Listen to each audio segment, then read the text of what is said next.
Um dos casos mais intrigantes que envolvem a ufologia e a criptozoologia é o do chupa-cabras.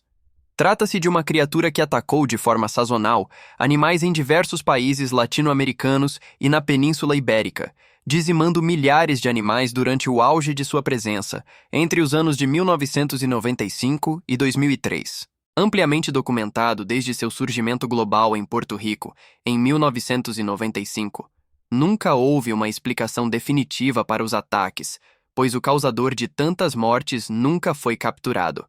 Para o senso comum, animais conhecidos da fauna local, como coiotes, pumas, cachorros e até morcegos, eram considerados os responsáveis.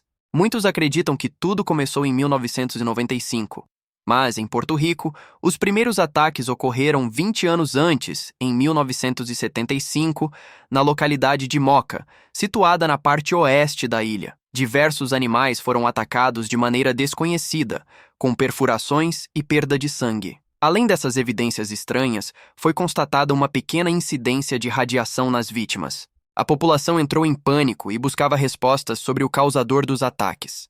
A cobertura sensacionalista nos jornais trouxe explicações improváveis e ridículas, como morcegos e até cobras, devido à similaridade das marcas nas vítimas. Após insistentes apelos da população, as autoridades decidiram explodir a entrada de uma caverna onde os moradores relatavam que a criatura se escondia. Esse evento culminou no fim das mortes de forma abrupta e inexplicável. Embora tudo parecesse ter sido resolvido, o mistério não foi completamente esquecido. Em 1995, em Porto Rico, uma série de ataques a animais de criação, especialmente cabras, voltou a abalar a ilha, mas desta vez de forma muito mais intensa, a ponto de o mundo inteiro ficar sabendo. Centenas de animais, especialmente cabras, daí o nome dado pelos locais à criatura, estavam sendo mortos de maneira insólita. Agora, os ataques ocorriam não só na região de Moca, mas também em outras partes da ilha. Relatos simultâneos surgiam, com centenas de cabras, galinhas, ovelhas, gansos, cães e gatos mortos, com incisões precisas em seus pescoços, sem sinais de mordidas, rasgos ou sangue no corpo ou no solo. O que mais chamava a atenção era a falta de sangue nas vítimas, que parecia ter sido drenado através das pequenas incisões em seus pescoços. Esse fenômeno estranho e inexplicável logo chamou a atenção das autoridades e da mídia, que se uniram para capturar a criatura responsável. Em Porto Rico, o caso foi investigado pelo pesquisador Jorge Martim, que apareceu em vários programas de TV nacionais e internacionais e levantou a maioria dos dados relacionados ao caso. O suposto causador dos ataques foi descrito por testemunhas de Porto Rico como um ser monstruoso, bípede, com pernas arqueadas, braços pequenos e 3 garras afiadas em cada mão. Da nuca até o final da coluna, ele possuía uma longa crista que se ampliava e se agitava para ajudar na capacidade de planar durante seus longos saltos. As patas da criatura eram adaptadas para saltos de grandes distâncias. Em diversos casos, animais foram mortos dentro de cercados de mais de 2 metros de altura, sem que houvesse sinais de arrombamento ou dano. Testemunhas afirmam que o ser se locomovia em longos pulos, com as patas dianteiras e traseiras paralelas como um canguru. A criatura seria esquelética, medindo entre 1,20 e 1,50 metros, com cabeça achatada, boca estreita e grandes presas. Mas o que mais chamava a atenção eram seus enormes olhos vermelhos, desproporcionais ao tamanho da cabeça.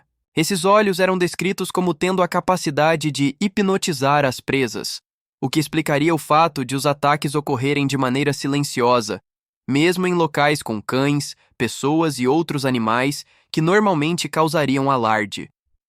Em seus ataques, foi relatado que a criatura emitia um som semelhante ao zumbido de abelhas. Um dos casos mais emblemáticos relacionados ao chupa-cabras ocorreu em 1997 no Paraná, Brasil, onde 88 ovelhas em um aprisco foram mortas e dispostas em 2 montes ao lado da casa do caseiro. Essa organização das vítimas é impossível de ser realizada sem o auxílio de mãos, algo que nenhum animal terrestre seria capaz de fazer. O modo de agir dessa criatura não tem paralelo na fauna terrestre.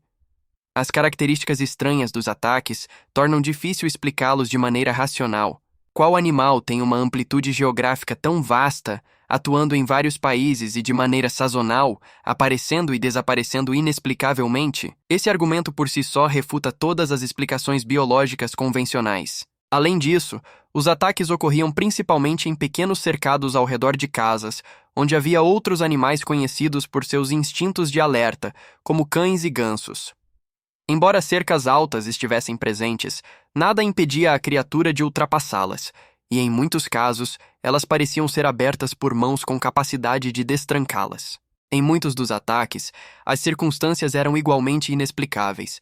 As vítimas apresentavam incisões na garganta e, em algumas situações, órgãos eram retirados.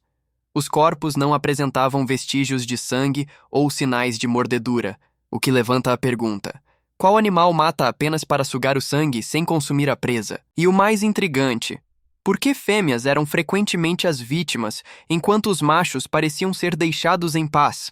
Uma possível explicação é que o predador estivesse interessado no estrogênio presente no sangue das fêmeas. Esse ponto foi explorado pelo ufólogo Carlos Alberto Machado durante sua investigação no Paraná em 1997.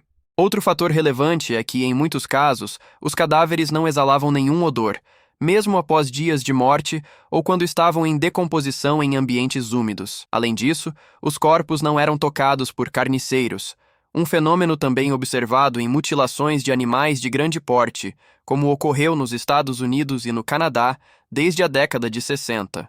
A origem do chupa-cabras é objeto de muita especulação. Algumas teorias sugerem que a criatura poderia ser o resultado de experiências científicas ou de um ser mutante criado em laboratório. Outras apontam para uma possível origem extraterrestre, dada a sua abrangência geográfica e a frequência de avistamentos de OVNIs durante os ataques. Uma teoria alternativa fala sobre a possibilidade de ser uma criatura intraterrena que foi despertada. Em 2 de setembro de 2008, na cidade de Peruíbe, no litoral de São Paulo, um canil com cerca de 200 cães resgatados foi alvo de ataques semelhantes aos de anos anteriores. Alguns cães foram encontrados mortos com incisões em seus pescoços e virilhas, sem sinais de mordidas ou arranhões. O que mais chamou a atenção foi o silêncio absoluto durante os ataques, apesar da presença de centenas de cães no local. Após o ocorrido, a responsável pelo canil, sem explicações satisfatórias das autoridades,